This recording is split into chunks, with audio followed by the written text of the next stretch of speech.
folks, welcome back to my channel. If you're new here, welcome. My name is Natasha and I do book things here. Today's video is going to be my TBR for Contemporary-A-Thon, which is the readathon that I have been most excited about. It's coming up shortly from November 13th to the 19th.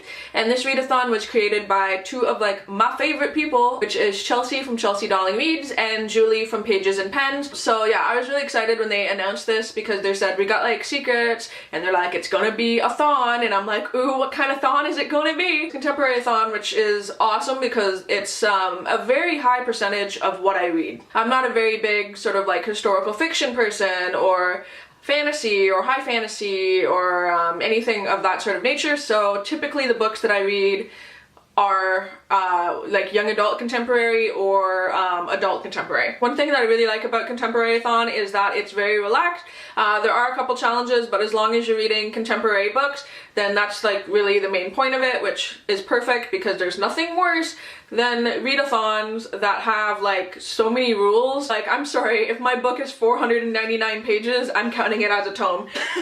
But there are a list of 7 different challenges and it's totally cool to double up, which is definitely what I've done. I have 4 books here for the week, which I think is pretty much doable for me given the word count. And it's funny because I actually just texted Chelsea 5 minutes before I sat down to ask her if one of these books would count for one of these challenges, and she's like, yeah, it does. I'm like, yes. So because it's me, naturally I feel like cheating on the very first challenge is to read your most recent contemporary purchase, because a lot of us will just acquire a lot of books and we don't read that last thing that we brought in. For this I'm actually picking not the most recent one that I brought in, but rather the last book that I bought on my trip that I haven't read yet, because I bought a lot of books on that trip and then they just sort of are sitting and I want to read them, but I need to find special times to read them, so I'm counting it. So it's the last book that I purchased that's contemporary that I got on my trip, and that is The Little Paris Bookshop. This is just so special to me because this was the book that I got in Paris at the Little Paris Bookshop. No, I got it at Shakespeare and Company in Paris, and one of the very cool things about it is that they stamp it for you right here. And I mean, how darling is that little map of Paris and stuff? Oh, I also have bookmarks of their upcoming events. Not like I'm gonna go to any of them, but anyway. So this book was just one that I've been wanting to read since I got back, and I'm counting it for my most recent purchase. So basically this man has a bookstore on a old barge on the Seine. He basically can tell what books can sort of heal people. I don't know if there's a fantastical element in there based on that, or if it's just this guy's a really good bookseller. I'm counting it. It's listed on Goodreads as contemporary, so I'm counting it. So basically he's able to cure people by recommending them books, which I think is adorable, and that's all I want to do in my life. Until this character moves into his building and love and whatever. I don't know. It sounds cute. I had to get it while I was in Paris, and I'm sure they kind of rolled their eyes at me that I got this book there, but it's whatever, it's fine, it's cute. Up next, the second challenge is to pick an adult contemporary. For that, I'm finally getting around to reading All the Ugly and Wonderful Things by Bryn Greenwood. Everyone has read this pretty much and has very strong opinions on it. This book has some really sort of yuck kind of subject matter. It basically follows the relationship between a very troubled 8-year-old girl and her very troubled father's friend who is in his 20s, and the relationship that they form, and it ends up being sexual, and it's very much a gross pedophilic relationship. But from what I've heard, you're sort of kind of rooting for it as well.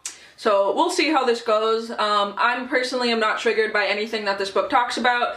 I like reading weird, dark, taboo books, which actually this is going to mark off the 6th challenge, which is to read a dark, taboo contemporary. I don't know if I can say that I'm excited to read this, but it's more of a curiosity thing at this point. I've heard Julie talk about it, Chelsea talk about it, some other people on BookTube talk about it as well. I just feel like I have to contribute to that with my own thoughts. Every now and then it's sort of nice to sort of jar yourself by reading something taboo or something out of your comfort zone. So I think that this book is going to do that for me. So let me know if you've read this, your thoughts and opinions. I know it's not necessarily going to be a fun read, but I just feel like it's something I have to read.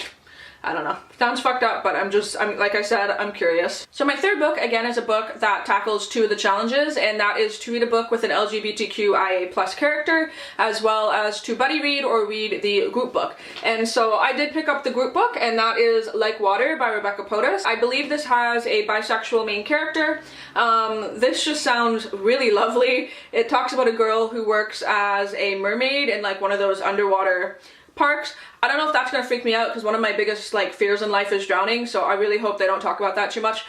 Fingers crossed. But I think there's also going to be like a female-female like romance or crush or something in this as well. I don't know too much else about that than that. I want to go into this mostly blind, not knowing too much about it. I did go out and buy this beautiful edition, and so I want to go in fresh. This is going to be the first book that I read, just like boom, once the readathon starts at midnight. This will be the first one that I read.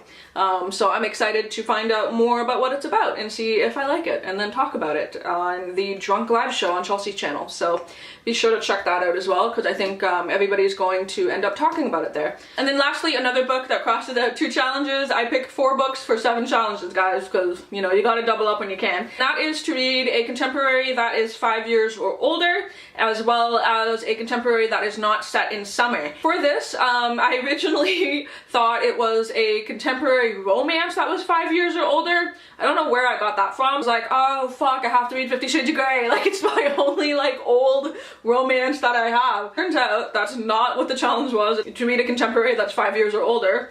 Again, don't know where I got that romance part from. But I ended up watching Chelsea's recommendation video, so if you are like last minute scrambling to find some books that like read some of these challenges, go watch her video, because I definitely changed my TBR around because of it. And so I decided to pick Anna and the French Kiss. I didn't know that this book was 5 years older. It was released, I think, in 2010. And yeah, so I'm happy that I'm not reading 50 Shades of Grey now. And instead I'm reading this. So this is a book that I had every intention of reading before we went on our honeymoon to Paris, and then I didn't. I'm still in that like Paris-y mode, so I'm like, okay, if I don't read it now, I probably never will.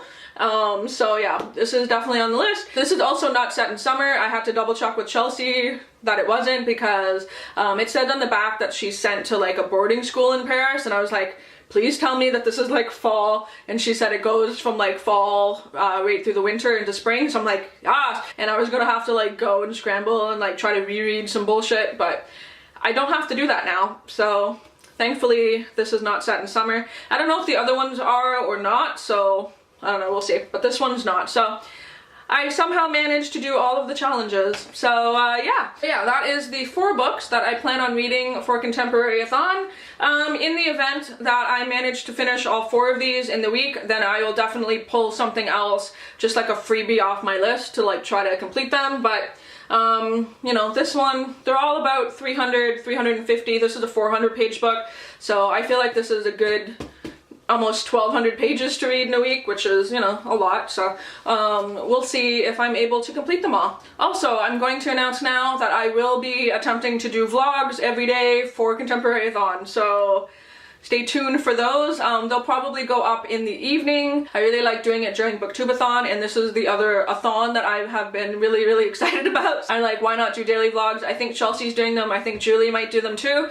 So yeah, I think it'll be great to just like go and watch everyone's vlogs. Then there is the Drunk Live show on Chelsea's channel, where Julie and her are going to be discussing Contemporary-A-Thon as well as the group read. I will for sure be in the chat. I might be a guest somewhere in there, maybe, I don't know, but I will for sure be in the chat typing along if you guys are there. And then I might have like a weekend vlog if there's not one that goes up on Saturday. So let me know in the comments down below, what is your TBR for Contemporary-A-Thon? I do highly suggest that you guys participate, because this is a fun one. This is definitely a genre that I read a lot of, so I am there for it. So yeah, hopefully everyone is doing good, and until my next video, I'll talk to all of you soon. Bye!